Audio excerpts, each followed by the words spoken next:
There's a big dark gray wall coming directly at us. It sounded like 3 freight trains going on over above us, so you couldn't hear anything. The tornado is right over us right now. All the tables that were bolted down were gone and ripped out from in the floor. It was just really bad. All I wanted was to see Kevin. And he said, come with us. I said, well, can I see him?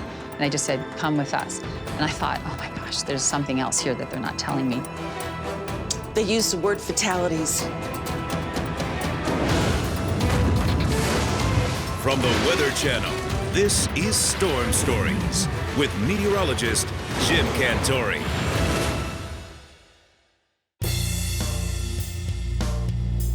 June 11th, 2008.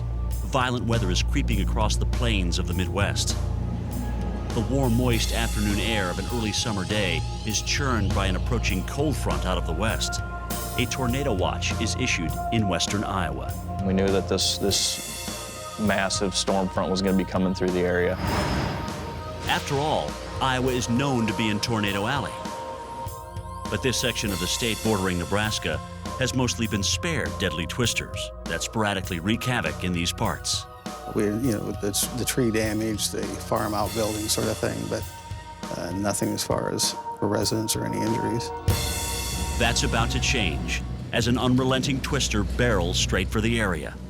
The funnel forms in Burt County, Nebraska, about 6 miles southwest of the camp, overseen by Ranger Nathan Dean. He thinks it's just another storm. It was a normal circumstance, and again, they were preparing for a thunderstorm, but big difference between preparing for a thunderstorm and a tornado. The only campers at the Little Sioux Ranch are 117 elite Boy Scouts from Nebraska, Iowa, and South Dakota. They are attending a leadership camp for the week. The Scouts range in age from 13 to 18 years old. They're accompanied by 10 adults. They've been at the ranch several days already and have seen some unsettled weather. It's been a pretty wet week, actually. And that morning was pretty rough. The wind came up a little bit stronger, and the rain came down a little heavier, and before we knew it, people were chasing their breakfasts and their plates across the valley.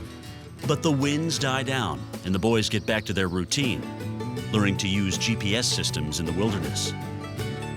The Scouts have no idea a tornado is on its way, and that the survival skills they are learning will soon be put into practice. Because the campsite sits in a valley, they're cut off from most communication. Cell phone reception is spotty, and there are no televisions at camp.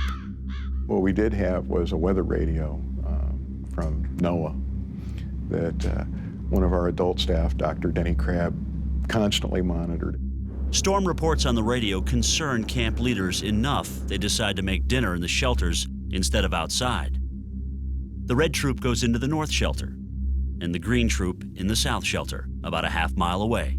This really seems kind of silly. We were taking this action for fear of bad weather when you looked up in the sky and there was hardly a cloud to be seen. But these are the Boy Scouts, after all. Their motto, be prepared. The wind had picked up a little bit. The clouds had closed in a little bit, and I started thinking, well, all right, maybe this wasn't such a bad idea. That really there was something to this. The National Weather Service issues a tornado warning. A line of intense thunderstorms begins to move in. Less than a half mile south, Camp Ranger Nathan Dean is at home with his wife and 3 children, 7-year-old Axton, 2-year-old Avon, and 2-month-old daughter Aisley. I was kind of out and in listening to the weather radio because we knew you could see the storm front coming. Dean gets a call from his stepfather telling him about the reports of a rotating funnel approaching Little Sioux. Lightning and thunder fill the sky, the rain picks up, and the winds start whipping around. Worried, Dean radios the Boy Scout troops to take cover. Then they hear the telltale warning sign. I asked the boys in regrettably a rather unscout-like fashion to be quiet, please. I knew that it meant severe weather. So we asked all the boys to get into the shelter. Power at the camp is cut off, not an unusual event at this remote location. I was out on the porch keeping a lookout for something. There was no hail. There was no sudden change in the light. It didn't suddenly turn green. There was no immediate downpour of rain. I honestly don't know what it was, but something said, this is it. A couple miles away, the horrific EF3 twister is in full force. It bears down on them with little warning and no mercy. Storm chasers shooting these pictures actually end up a little too close. Our ears are popping. The tornado is right over us right now. Holy smokes. We are getting hit by a tornado right now. We are in the tornado. The twister moves right toward the 1,800-acre campsite. Camp Ranger Nathan Dean and his family are at home. Their house is the first thing in the fierce funnel's path. There's a big dark gray wall coming directly at us, a normal thunderstorm. Granted, it may have looked a little more serious for a thunderstorm aspect, but it didn't look like a tornado. But Dean knows what it is and yells out to his family. I knew that the front of the wall was getting close to us, and I said, you know, take cover. It's going to hit us here in, the next 30 seconds. I already had my family in the utility closet. I covered them with a blanket. I shut the door and laid down. At that time, the door was getting ripped off. For me, the first 3 or 4 seconds are, honestly kind of a blur. You hear the glass breaking and the boards popping and things of that nature, and it's just the power is so intense. Less than a mile away, Ulrich is the only adult with 60 Red Troop scouts and youth staff in the North Shelter. I opened the door to the shelter, stuck my head in, yelled at the boys, get under the tables, and then tried to shut the door. The wind is so intense that Ulrich can't pull the door shut. I'm reminded of an old Charlie Chaplin movie of him trying to shut the door and the whole house going away around it and him still trying to shut the door, because shutting the door was pointless. But it was important at the time, and I couldn't. Inside, the scouts do as they're told and dive for dear life under the tables. 2 seconds later, it hits. It sounded like 3 freight trains going on over above us, so you couldn't hear anything. Everything was cracking, breaking, falling. And then a table was thrown on top of both of us and it flew on by after it hit us. And then we just kind of huddled underneath his hoodie and we were just holding on to each other until the tornado passed. All the tables that were bolted down were gone and ripped out from in the floor. And it was just really bad. Outside, the winds roll Ulrich over. He leans against the side of the building. I looked up, I noticed what appeared to be a 10-foot by 10-foot section of roof blowing up to the south, and thought, I hope that's all that goes off. I hope that's it. But deep thought was not really running heavy at the time. I felt the building go away. I eventually butt up against a pile of rubble.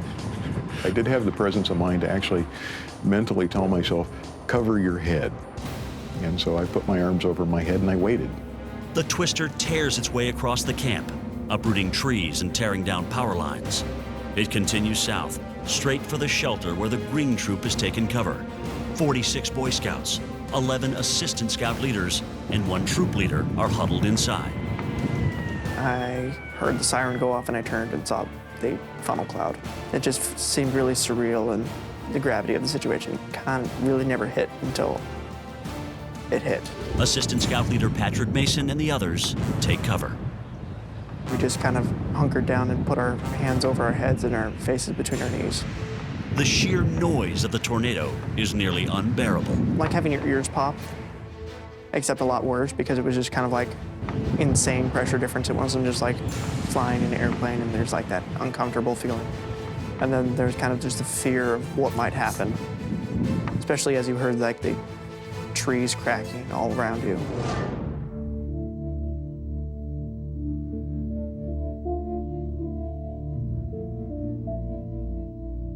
Less than 30 seconds later, the tornado is gone. But for all of the troops spread out across the camp, and for Nathan Dean and his family, this ordeal is far from over. My first instinct was to get out, to try to, dig my family out.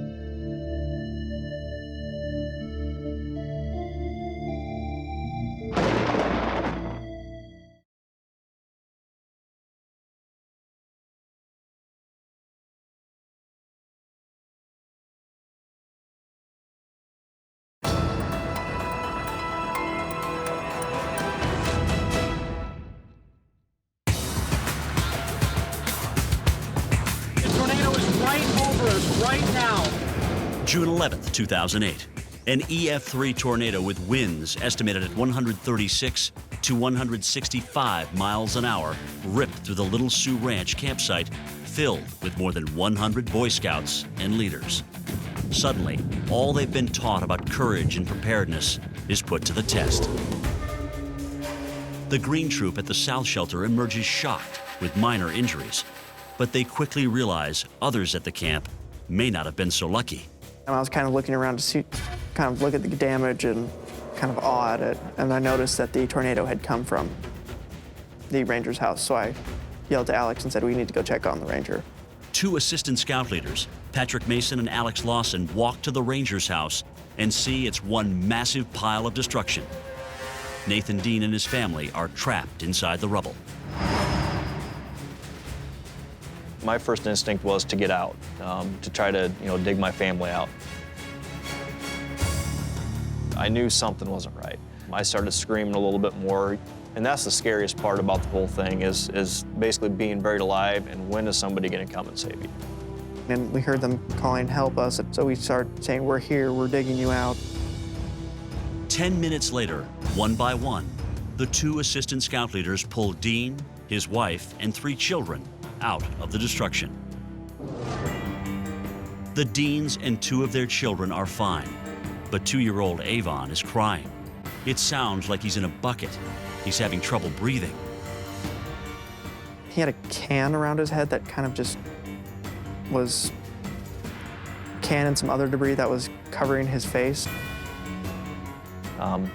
Strongly believe that I don't think he'd have made it another 3 minutes. Emergency personnel arrive on the scene. The 2 assistant scout leaders help keep it under control.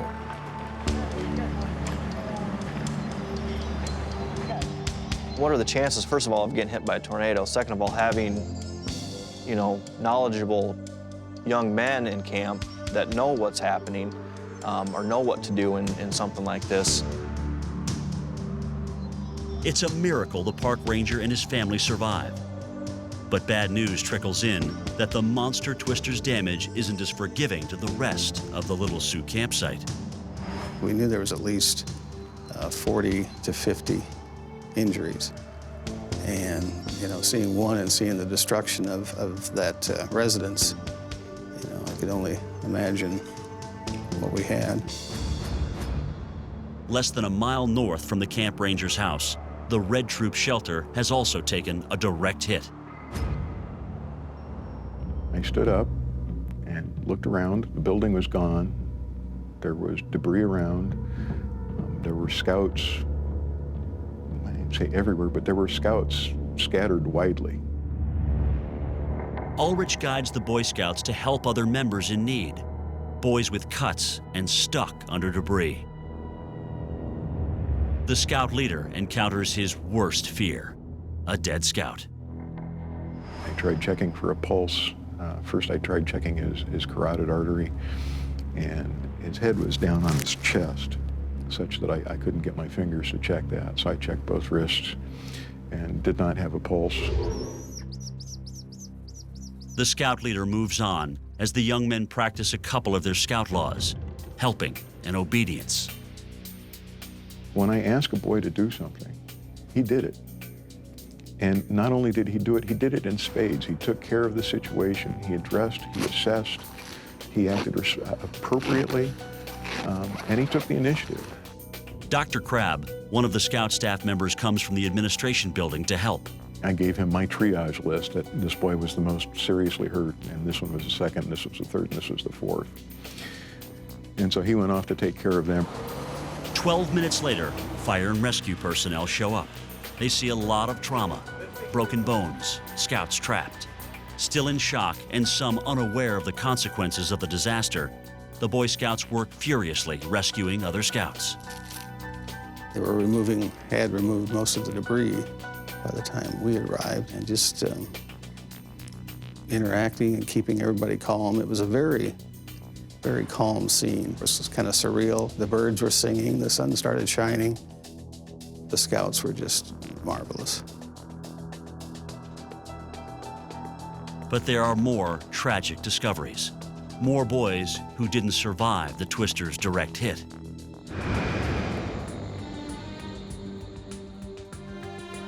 Now a total of 4 scouts, 2 13-year-olds and 2 14-year-olds, all killed when a truck parked outside is propelled into the tall stone chimney and its rocks crash down on them.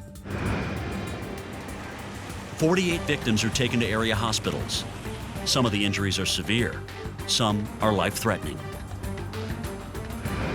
The community and parents are still in the dark as the tragedy unfolds. At their home near Omaha, parents Charlene and Taylor Willoughby are watching the sky and TV. A newscaster broke into the weather and said, "This just in, we just had reports of tornadoes that have destroyed the Boy Scout camp at Little Sioux." And they used the word destroyed. Their son, also named Taylor, is attending the camp. On this very stormy evening, the Willoughbys set out on the 45-mile drive to the scout camp, desperate to see their 13-year-old boy. That ride was one of the most difficult things that we've ever been through. We had the radio tuned to our local channel, NBC news station, and they kept breaking in with reports from Little Sioux, and they used the word fatalities.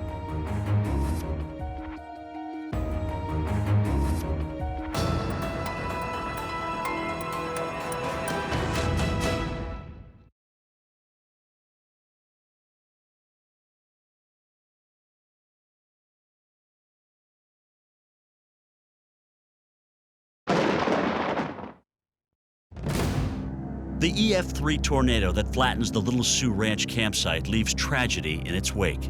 The parents of Boy Scout Taylor Willoughby are frantic to find out if their son is safe. They drive to the camp when they get a call from an emergency worker. They said, "We have your son, he's okay." And that's when that relief just kind of washed through me. They get in their car again, but this time for a drive to the hospital for their reunion.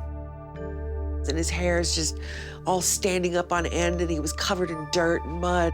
I was afraid for my life, and I was thinking about my parents that I'd never get to see him again. I was so happy to still be alive. The Willoughbys' drama comes to a happy end, but other families still anxiously wait to hear news of their loved ones. Fred and Lori Hanna, parents of another scout at the camp, also race to the scene from their home in Omaha. They are listening to the car radio when word comes of the 4 fatalities. And I can't even describe to you what that feels like. The feeling of almost playing roulette. Like, what are the odds that one of them was my son? Then they receive a call saying their son Kevin is in an ambulance. And I just said, I kept yelling, I said, "Is he okay? Is he okay?" And we see an ambulance coming south on the other side. And I said, "That's gotta be him, that's gotta be him." And at that very moment, there was a U-turn spot in the median. And I took it. And he took it, so you turned around. The Hannas follow the ambulance to the hospital. We pulled in, and all I wanted was to see Kevin. And they said, "Come with us." I said, "Well, can I see him?" And I just said, "Come with us." And I thought, oh my gosh, there's something else here that they're not telling me. Kevin is alive, but seriously injured. He has a fractured pelvis with several cuts and bruises. His parents are told he needs to be transferred to a trauma hospital.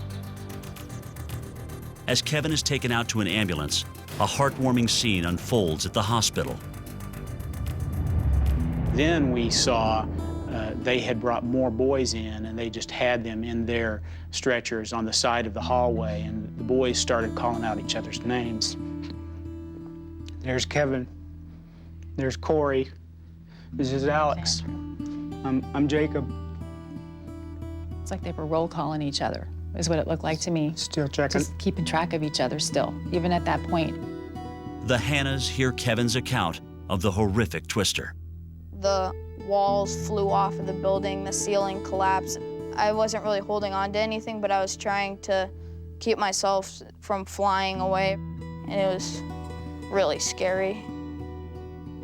Kevin recovers in time, but the trauma of the event, of the 4 fatalities, is not something these Boy Scouts will forget anytime soon. Some of them have done extraordinarily well. Some of them will continue to have issues with this event for possible years to come.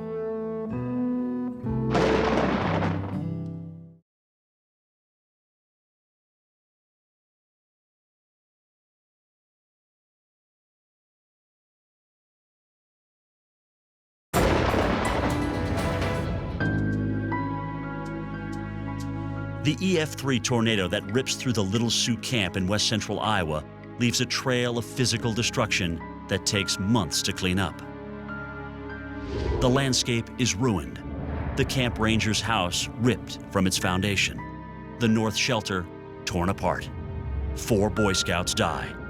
48 others from the campsite are injured.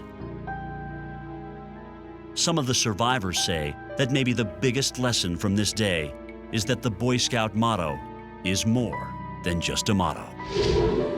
For the Weather Channel, I'm meteorologist Jim Cantori. Your local forecast is next.